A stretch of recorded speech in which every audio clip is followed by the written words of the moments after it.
Assalamualaikum warahmatullahi wabarakatuh. Perkenalkan, nama saya Reza Ahmad Sabila, NIM 241222131. Di sini saya akan mempresentasikan mengenai pengerjaan dari tugas UTS mata kuliah e-Business.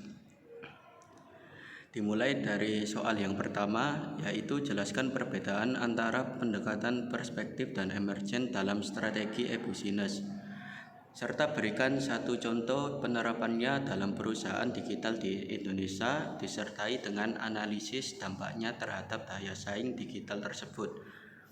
Untuk jawabannya adalah pendekatan perspektif dalam strategi e-Business merupakan pendekatan yang melibatkan penggunaan model dan formula yang telah terbukti efektif untuk menentukan yang harus diambil. Pada pendekatan ini, strategi dirancang secara sistematis di awal, berdasarkan perencanaan dan analisis formal. Yang kedua adalah pendekatan emergen.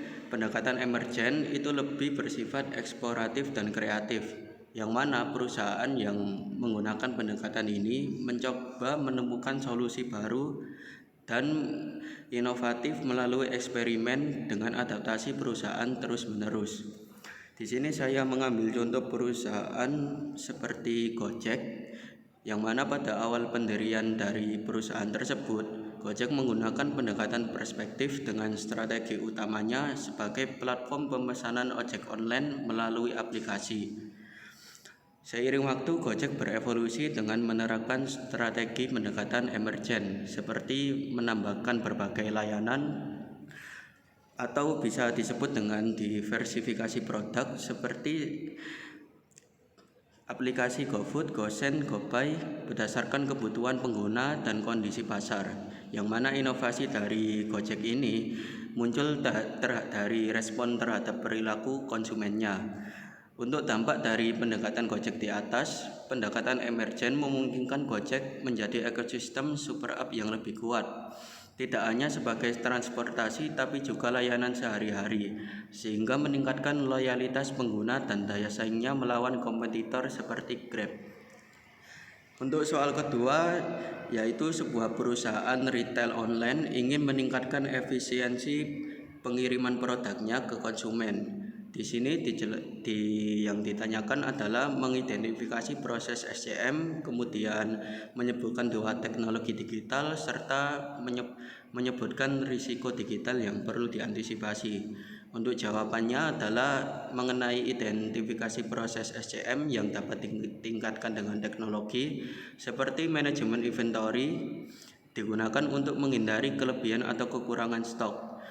Yang kedua adalah pemrosesan pesanan, digunakan untuk mempercepat proses mulai dari pemesanan hingga pengiriman.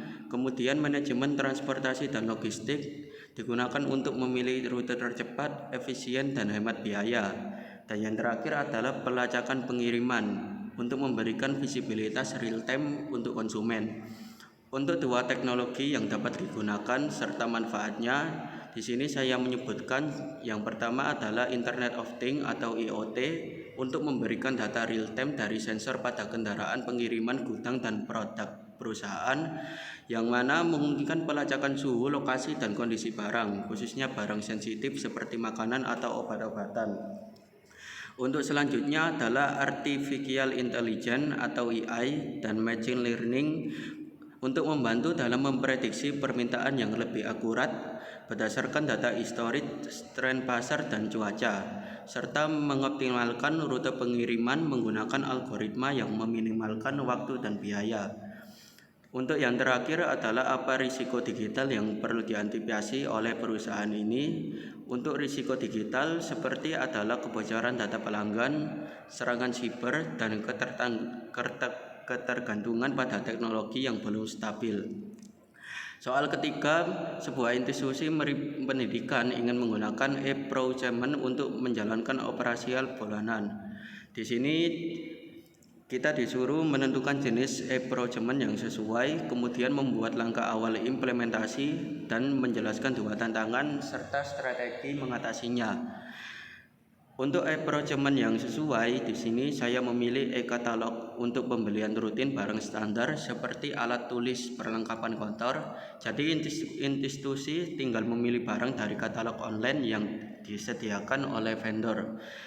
Yang kedua adalah e-tendering untuk membuka proses tender secara digital dan untuk pengadaan dalam jumlah besar atau spesifik, misalnya pembelian perangkat lab komputer atau layanan kebersihan. Untuk langkah-langkah awal implementasinya, seperti institusi melakukan analisis kebutuhan dan anggaran, seperti mengidentifikasi jenis barang yang dibeli rutin setiap bulan dan berapa besar anggaran belanjaan bulan. Yang kedua adalah penentuan sistem dan platform, yaitu memilih platform e-procurement yang digunakan, misalnya LPSE, e-katalog, LKPP jika instansi tersebut pemerintah, atau jika instansi tersebut swasta bisa menggunakan MBIS Market atau platform komersial lain. Yang ketiga adalah pembentukan tim pengadaan digital seperti admin sistem, pemilik anggaran, dan staf pengguna. Dan yang terakhir adalah pelatihan pengguna bagi staf-staf tersebut.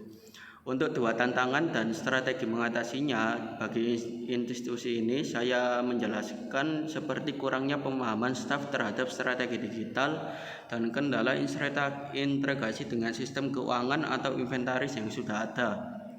Strategi mengatasi kedua hal tersebut adalah dengan melakukan pelatihan dan pendampingan teknis secara berkala serta menggunakan jasa konsultan IT, integrasi sistem, dan memastikan ada dukungan teknis dari penyedia platform. Untuk soal keempat adalah melakukan analisis lingkungan eksternal atau PESTEL terhadap sebuah startup digital pilihan masing-masing mahasiswa. Tuliskan satu faktor untuk masing-masing PESTEL dan jelaskan bagaimana faktor tersebut mempengaruhi strategi e-bisnis mereka. Di sini saya memilih startup Chicken Indonesia, yaitu startup dari agritech yang menyediakan solusi manajemen peternakan ayam berbasis Internet of Things atau IoT dengan menggunakan teknologi untuk efisiensi dan produktivitas peternakan ayam. Untuk analisis PESTEL dari Chicken Indonesia ini, yang pertama adalah politikal atau politik. Faktornya adalah dukungan pemerintah terhadap ketahanan pangan dan regulasi sektor peternakan. Yang kedua, pengaruh Chicken dapat memanfaatkan program pemerintah seperti subsidi, pelatihan peternak, dan kemitraan BUMN untuk memperluas pengaruhnya dan mendapatkan akses pasar yang lebih luas. Yang kedua adalah ekonomik. Faktor dari ekonomik ini seperti fluktuasi harga pakan dan permintaan ayam di pasar.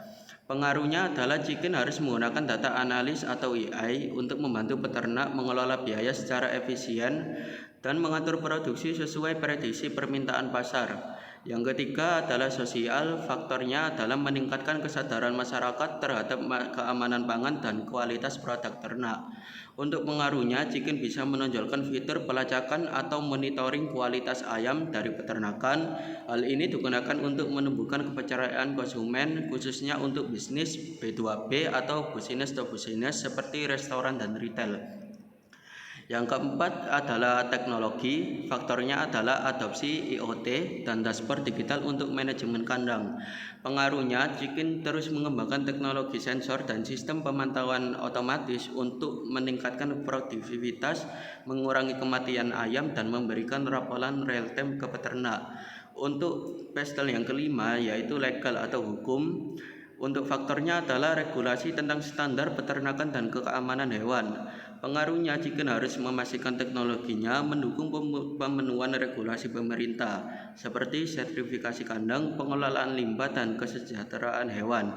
Dan yang terakhir adalah faktor environmental atau lingkungan. Faktornya adalah seperti isu polusi dari limbah peternakan dari Chicken Indonesia ini dan emisi karbon. Untuk pengaruh, Chicken dapat menambahkan fitur pengelolaan limbah digital atau edukasi peternak tentang praktik ramah lingkungan serta membangun image sebagai startup agritech berkelanjutan. Untuk yang soal terakhir ini saya memilih soal kelima, yaitu jelaskan dengan contoh bagaimana bullwhip effect bisa terjadi dalam rantai pasok digital, serta di sini disuruh menyebutkan dua solusi digital yang dapat mengurangi dampak dari bullwhip effect. Bullwhip effect sendiri merupakan informasi permintaan konsumen yang tidak akurat atau tidak sinkron, yang mana hal tersebut dapat menyebabkan distorsi data saat bergerak ke hulu rantai pasok. Hal ini bisa terjadi karena manusia atau sistem membuat keputusan yang berlebihan berdasarkan data yang tidak lengkap atau data yang terlambat. Di sini saya mengambil contoh dari platform e-commerce yaitu Blibli, yang mana pada saat itu tiba-tiba terjadi peningkatan permintaan untuk rice cooker karena promosi diskon. Retailer memesan 2 kali lipat dari biasanya karena takut kehabisan stok, sedangkan distributor melihat lonjakan ini sebagai tren jangka panjang dan memesan lebih banyak ke produsen. Akhirnya produsen pun menaikkan produksinya secara besar-besaran. Namun setelah promosi berakhir, permintaan menurun dan semua pihak di atas mengalami kelebihan stok maupun kerugian. Solusi dari studi kasus yang saya berikan ini adalah Blibli menggunakan real-time data sharing melalui cloud ERP atau SCM, yang mana semua pihak melihat permintaan aktual, bukan hanya perkiraan masing-masing.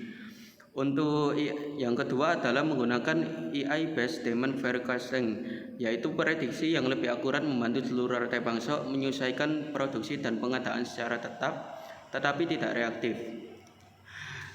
Sekian, itu merupakan presentasi dari saya. Saya sendiri mohon maaf sebesar-besarnya apabila ada tutur kata yang tidak berkenan. Terima kasih. Wassalamualaikum warahmatullahi wabarakatuh.